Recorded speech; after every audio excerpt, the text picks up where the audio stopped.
Final good और intermediate. Final goods वो होते हैं जो इंटरमीडिएट गुड्स या तो या फिर फर्दर प्रोडक्ट।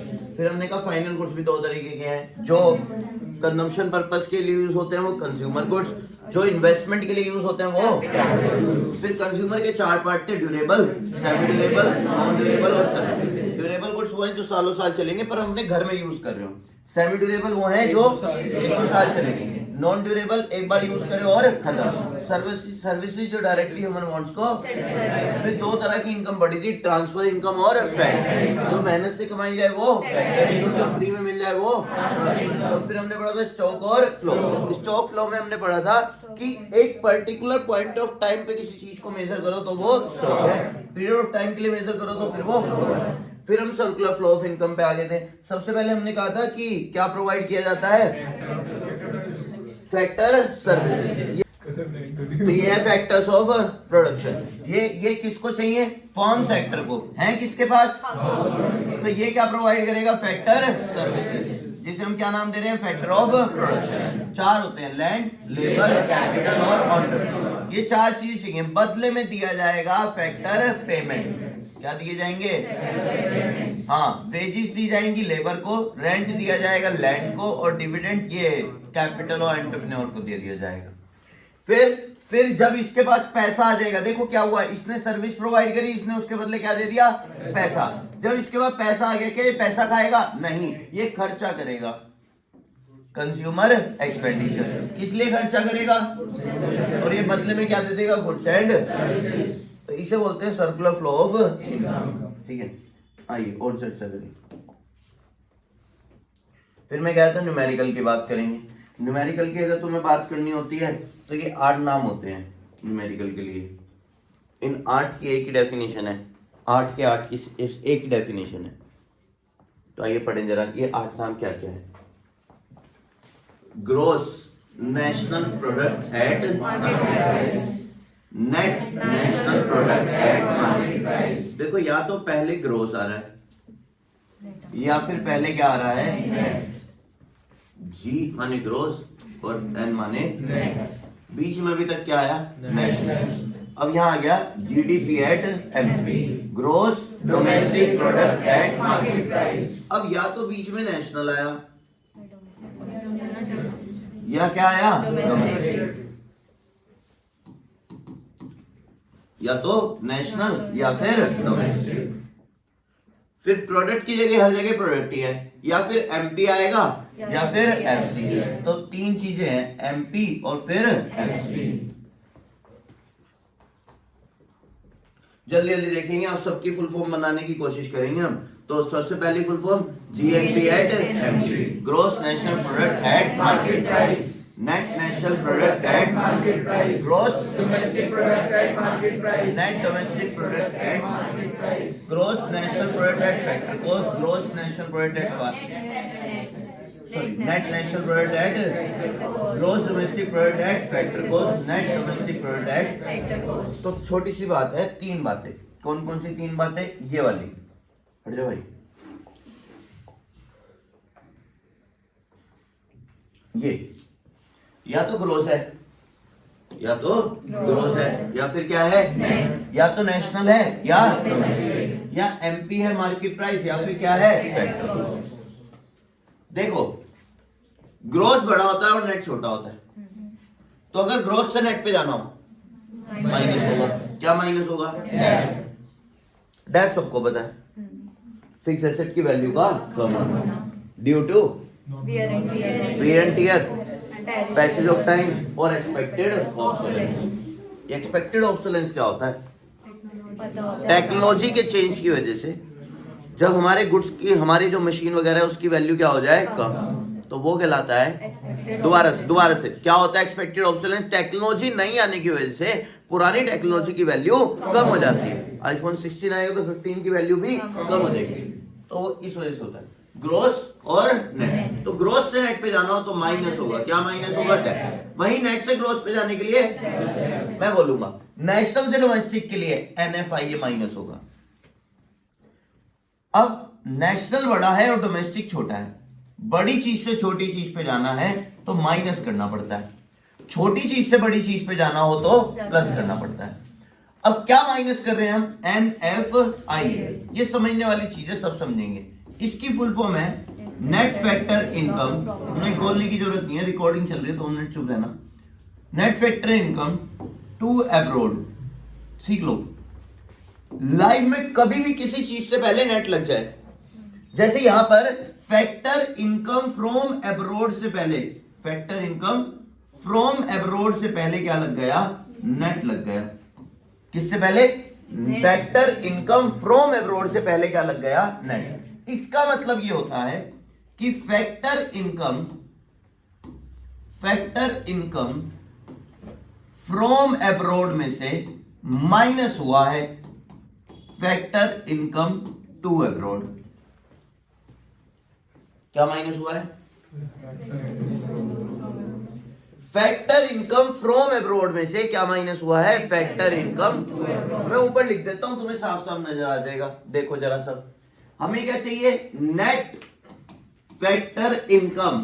क्या चाहिए, net factor income from abroad. देखना किससे पहले नेट लग गया, फैक्टर इनकम फ्रॉम अब्रॉड से पहले क्या लग गया। इसका मतलब यह है कि फैक्टर इनकम फ्रॉम अब्रॉड में से कुछ माइनस हुआ है। क्या माइनस हुआ है, माइनस हुआ है फैक्टर इनकम टू अब्रॉड। अब इन दोनों वर्ड का मतलब समझना। फैक्टर इनकम फ्रॉम अब्रॉड, हमारे लोग बाहर गए अब्रॉड में और मेहनत करके क्या कमा लाए, इनकम। तभी इस इनकम का नाम क्या है, फैक्टर इनकम। और बाहर से कमा के लाए, इसलिए क्या है, फैक्टर इनकम फ्रॉम अब्रॉड। और बाहर वाले जो हमारे से कमा के ले गए मेहनत करके, फ्री में नहीं, मेहनत करके, वो कहलाती है factor income to abroad.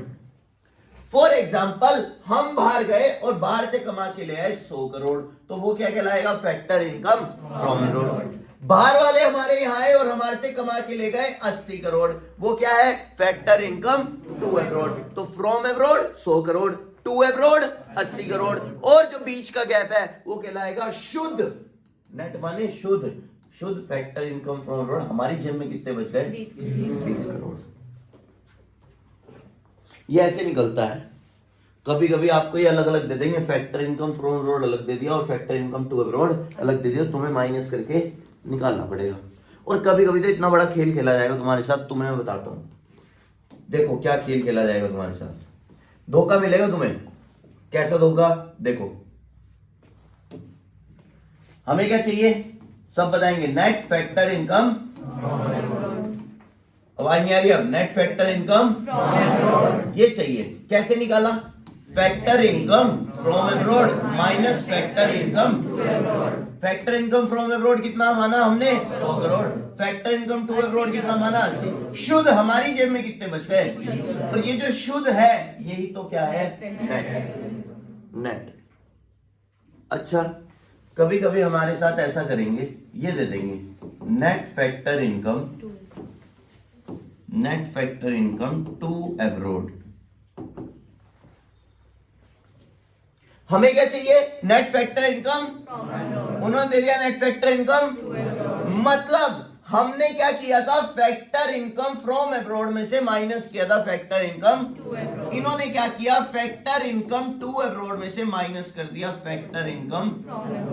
Factor income to abroad कितनी है, 80 crore. Factor income from abroad कितनी है, 100 करोड़। आंसर आ गया माइनस के 20 करोड़। इसमें और इसमें क्या फर्क है, माइनस का साइन। तो अगर हमें ये दे दिया, ये कौन, नेट फैक्टर इनकम, और हमें चाहिए क्या, नेट फैक्टर इनकम, तो कुछ नहीं करना, टू अब्रॉड के साइन चेंज करके क्या बन जाएगा, देखो ये -20 है तो ये कितना आएगा, +20, और ये प्लस -20 हुआ तो ये कितना बैठेगा, +20। दोनों के सिर्फ साइन में फर्क है और कोई फर्क नहीं। NFIA के बारे में बात हुई, आगे चर्चा करते हैं। NFIA के बाद, NFIA के बाद हमारी चर्चा है एक और वर्ड की, डेट इज NIT।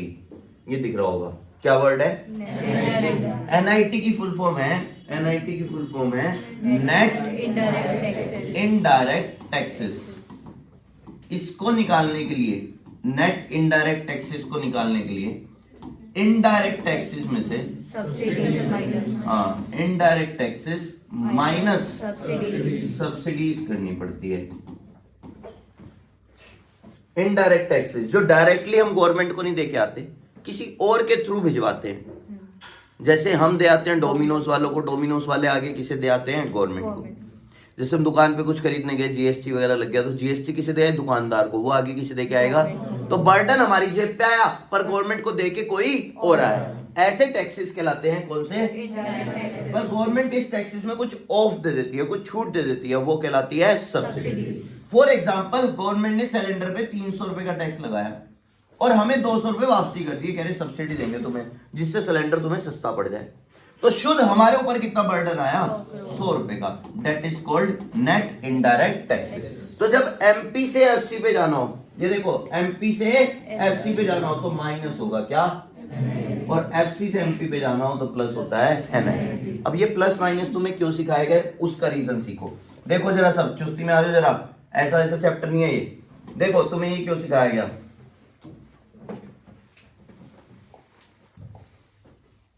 ये सीखने के लिए। कन्वर्जन, इस टॉपिक का नाम है कन्वर्जन। कन्वर्जन देखो, अब मैं जिसको चाहूं जिसमें चाहूं कन्वर्ट कर सकता हूं। कैसे? मान लो मैं जीडीपी एट एमपी को, किसको? जीडीपी एट एमपी को कन्वर्ट करना चाहता हूं जीडीपी एट एफसी में, इसमें। तो ग्रोस से ग्रोस, डोमेस्टिक से डोमेस्टिक, प्रोडक्ट से प्रोडक्ट। एमपी को किस में कन्वर्ट करना पड़ेगा? एफसी। सोच के देखो, एमपी से एफसी पे जाने के लिए माइनस एनआईटी। अब बताओ किसको किस में करें? एनएनपी एट एमपी को कन्वर्ट कर रहा हूं जीडीपी एट एफसी में, इसी में। तो नेट से ग्रोस प्लस डेट, नेशनल से डोमेस्टिक, एमपी से एफसी, लो हो गया कन्वर्जन। क्वेश्चन में इसकी वैल्यू दे रखी होगी, इसकी वैल्यू बढ़नी पड़ेगी, इसकी, इसकी और इसकी, ये निकल आएगा। ऐसे चलेगा। अब आप जिसको चाहो जिसमें चाहो कन्वर्ट कर सकते हो, ठीक है। अब न्यूमेरिकल कराने से पहले मैं आपको एक और चीज बताना चाहता हूं, that is called GDP deflator. क्या कहला रहा है? GDP deflator. आज ये खेलेंगे, इसे सब कॉपी में करेंगे, इसका क्वेश्चन भी करेंगे अभी हम। देखो ये क्या खेल है, सब ध्यान से देखेंगे। अभी रुक जाओ, अभी देखो पहले इधर सीख लो, ध्यान से सीख लो भाई। दो तरह का जीडीपी है, नॉमिनल जीडीपी और रियल जीडीपी। ध्यान से, क्या है? नॉमिनल जीडीपी और नॉमिनल जीडीपी क्या होता है, इसे हम लोग न्यूमेरिकली समझते हैं। देखो जरा, दो तरह का जीडीपी मैंने आपको बताया, कौन कौन सा? नॉमिनल जीडीपी, और दूसरा कौन सा है? बहुत ध्यान से समझेंगे सब। यहां लिया है प्राइस ऑफ करंट ईयर और क्वांटिटी ऑफ करंट ईयर। यहां लिया जाएगा price of base year into quantity of. पहली बात, दो वर्ड यूज हुए, एक करंट ईयर और एक बेस ईयर। आज के ईयर को पुराने किसी ईयर से अगर आप कंपेयर करते हो तो जो पुराना ईयर है वो कहलाता है बेस ईयर, और जो प्रेजेंट ईयर है वो कहलाता है करंट ईयर। आज का ईयर करंट ईयर कहलाएगा और पुराना कोई year base year. For example अभी 2023 चल रहा है, एग्जांपल क्या चल ही रहा है, तो करंट ईयर कितना हो गया? 2023। मान लो कि इस पेन के प्राइस 2023 में 50 रुपए हैं। कितने रुपए हैं? 50। और 2015 में इसके प्राइस थे 30 रुपए। कितने रुपए? 30 रुपए। हो सकता है ऐसा नॉर्मल है। इस साल इसकी क्वांटिटी बिकी 1000। कितनी क्वांटिटी बिकी? 1000। हमें क्या निकालना है? जीडीपी। जीडीपी कैसे निकलेगा? जीडीपी का मतलब क्या है? जीडीपी का मतलब है एक साल में एक इकोनॉमी में जितने भी गुड्स बने उनकी क्या जोड़ लो? वैल्यू। कितने गुड बने? 1000, उनकी वैल्यू क्या है? 50। तो जीडीपी कितना हो गया? 50,000। अब इधर आओ, यहां बेस ईयर के प्राइस 2015 में प्राइस कितने थे? 30 रुपए। क्वांटिटी कितनी बनी? तो रियल जीडीपी कितना आया? क्यों निकाला सर? दो दो जीडीपी क्यों निकाले? एक जीडीपी से आपका काम क्यों नहीं हो पा रहा? मैं ये समझाना चाहता हूं मेरा एक जीडीपी से काम नहीं होगा। क्यों नहीं होगा? मैं ये जानना चाहता हूं कि अगर प्राइस ना बढ़ते और आज भी प्राइस कितने रहते 30 रुपए, तो हमारा जीडीपी 50,000 आने की बजाय कितना आता? 30,000। ये तो लोग पागल हैं। लोगों ने चीजों की डिमांड बढ़ा बढ़ा के उस 30 वाले पेन के प्राइस कितने पहुंचा दिए? 50। मैं ये जानना चाहता हूं कि अगर ये लोग पागल ना हुए होते, लोगों ने डिमांड ना बढ़ाई होती, हमारे यहां इन्फ्लेशन ना आया होता, तो आज भी प्राइस कितने होते? 30। और हमारा रियल जीडीपी कितना आता? 30,000। ये रहा 30,000। 30 के हिसाब से कितनी क्वांटिटी बनती? 1000। और कितना आता? ये तो लोग पागल हो गए। लोगों ने डिमांड क्रिएट कर करके 30 वाले पेन को कितना पहुंचा दिया? 50। इसलिए हमारा जीडीपी कितना आ रहा है? 50,000। पर रियल में जीडीपी आना कितना चाहिए था? 30,000। अगर प्राइस ना बढ़ते तो जीडीपी कितना आता? 30,000। ये तो प्राइस बढ़ गए, तो हमारा जीडीपी कितना आ रहा है? 50,000। तो मैं प्राइस का इंपैक्ट खत्म करने के लिए दो तरह का जीडीपी निकाल रहा हूं, एक रियल वाला और एक नॉमिनल। असली में जीडीपी 50,000 ही आया है, पर ये गंदा जीडीपी है, छी वाला है। क्यों? क्योंकि इसमें प्राइस का इंपैक्ट भी इंक्लूड है और इसमें प्राइस का कोई इंपैक्ट इंक्लूड नहीं है। इसलिए इसे ज्यादा अच्छा इंडिकेटर माना जाता है जीडीपी को कैलकुलेट करने के लिए, क्योंकि ये एक ही शर्त पे बढ़ सकता है, सिर्फ और सिर्फ एक शर्त पे। ध्यान से सुनो क्या कह रहा हूं। ये ज्यादा अच्छा इंडिकेटर इसलिए है क्योंकि ये एक ही शर्त पे बढ़ सकता है। वो शर्त ये है अगर आप क्वांटिटी ज्यादा बनाने लग जाओ। और एक इकोनॉमी की ग्रोथ तभी देखी जाती है जब वो क्वांटिटी ज्यादा बनाए। अगर उसकी क्वांटिटी ज्यादा नहीं बढ़ रही पर वो क्या बढ़ाया जा रहा? प्राइस के बढ़ने से भी जीडीपी बढ़ जाता है, क्योंकि फॉर्मूला क्या है? Price into quantity. अब प्राइस के बढ़ने से भी क्या बढ़ जाता है?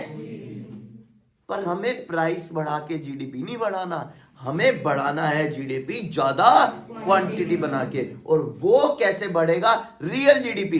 क्योंकि नॉमिनल दोनों तरीके से बढ़ता है। प्राइस बढ़ेंगे ना अगले साल, मान लो अगले साल इसके प्राइस कितने हो गए? 60, तो ये कितना आने लगेगा?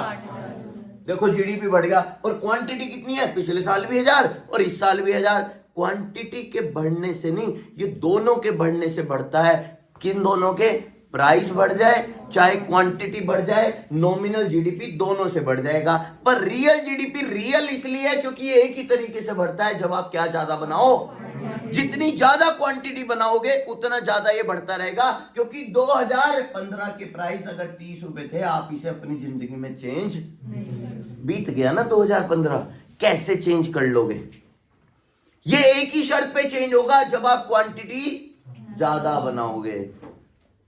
तो इसलिए कहते हैं एक इकोनॉमी की ग्रोथ देखनी हो तो उसका क्या चेक करो? Real GDP. नॉमिनल जीडीपी ज्यादा अच्छा इंडिकेटर नहीं है। किसे चेक करना है? रियल जीडीपी को। नॉमिनल को चेक नहीं करना। अब मेरा मेन पर्पस पता है क्या है इस वक्त? आपको यह सिखाना, जीडीपी डिफ्लेटर। क्या सिखाना है? GDP deflator. जीडीपी डिफ्लेटर कैसे निकलता है मैं आपको बताता हूं। Nominal GDP upon real GDP into 100। Nominal GDP कितना है? 50,000। और रियल जीडीपी कितना है? इंटू 40 से 40 गई 500.3। करना जरा 500.3 1 पे चलेगा, 20 बच गया, 6 6 7 यही आएगा। इसका मतलब ये है जो चीज पहले 100 रुपए की हुआ करती थी अब वो कितने की हो चुकी है? 166.67। जो चीज पहले कितने की हुआ करती थी? 100 की, और वो महंगाई बढ़ के कितनी हो चुकी है? 166.67। ये मतलब है। अब क्वेश्चन में खेलते कैसे हैं? वो कभी कभी ना जीडीपी की जगह वर्ड यूज कर लेते हैं जीएनपी। क्या वर्ड यूज कर लेते हैं? रियल जीएनपी और नॉमिनल जीएनपी। कोई फर्क नहीं पड़ेगा। फॉर्मूला सेम रहेगा, बिल्कुल सेम, बस यहाँ जीडीपी डिफ्लेटर की बजाय क्या आ जाएगा, जीएनपी डिफ्लेटर या जीडीपी डिफ्लेटर, दोनों सेम बात है। जब आप यहाँ नॉमिनल जीडीपी लिखोगे तो क्या लिखा जाएगा, nominal GNP upon real GNP into 100। कभी कभी यहाँ जीएनपी की बजाय नेशनल इनकम बोल देते हैं, बोलते रहो, कोई फर्क ही नहीं पड़ेगा, सेम आ जाएगा। कौन सा डिफ्लेटर निकल आएगा, नेशनल इनकम डिफ्लेटर। यहाँ लिखोगे nominal national income upon real national income into 100। कुछ भी वर्ड यूज कर ले, जीडीपी यूज कर लो, जीएनपी यूज कर लो, नेशनल इनकम यूज कर लो, एनटीपी यूज कर लो, फर्क नहीं पड़ेगा, सबका फॉर्मूला बिल्कुल सेम। बस यहाँ नाम बदलते रहेंगे, जीडीपी की बजाय जीएनपी आ जाएगा, जीएनपी की बजाय नेशनल इनकम आ जाएगा, और इन सब की जगह एक वर्ड यूज कर लेते हैं, that is called price index. अगर प्राइस इंडेक्स आ गया तो समझ जाना यही है, डिफ्लेटर का बात कर रहे हैं, ठीक है। तो ये टॉपिक बहुत ज्यादा चर्चा में है आजकल, पिछले साल भी इसका एक क्वेश्चन आया और इस साल भी मुझे उम्मीद है कि इसी में से क्वेश्चन बनेगा, कि बहुत ज्यादा ट्रेंड में है, बहुत ज्यादा ट्रेंड में है, तो यहीं से क्वेश्चन बनेगा। तो अगला टॉपिक है हमारा methods of calculating national income. कैसे नेशनल इनकम को कैलकुलेट किया जा सकता है। पहले मैं आपको एक बात बता दूं, ये जो हमने 8 नाम पढ़े थे, इनमें से एक नाम था NNPAT-FC। क्या नाम था, NNPAT-FC। इसी को बोलते हैं नेशनल इनकम, सबको पता है कि इसी को नेशनल इनकम बोला जाता है। अगर आपने इनकम मेथड से नेशनल इनकम निकालनी है, कौन से मेथड से, इनकम मेथड से क्या निकालनी है, नेशनल इनकम, तो 3 चीजें चाहिए होती हैं। कौन कौन सी, COE, OS और MI, compensation of employees. OS का मतलब operating surplus, mix income of self employed. दुनिया में पैसे कमाने के 3 ही तरीके हैं। इनकम कमानी है तो कितने तरीके हैं, 3। कौन कौन से 3 तरीके हैं मैं आपको बताता हूँ। या तो आप कहीं नौकरी कर लो तो उसके बदले आपको मिलेगा कॉम्पेंसेशन। क्या मिलेगा, कॉम्पेंसेशन। अगर आप बिजनेस करोगे, बिजनेस ऑपरेट करोगे तो आपको वहां से मिलेगा सरप्लस, सरप्लस माने प्रॉफिट। या फिर आप किसी प्रोफेशन में चले जाओ तो उससे जो इनकम कमाओगे वो कहलाएगी मिक्स इनकम ऑफ। अगर तुम तीनों को जोड़ दोगे तो क्या आ जाएगा, पर हमें क्या चाहिए, NDPAT-FC। क्या बोला, NDPAT-FC को कन्वर्ट कर दो NNPAT-FC। कैसे, नेट से नेट कुछ नहीं, डोमेस्टिक से नेशनल प्लस, ठीक है, तो NFIA प्लस हो जाएगा।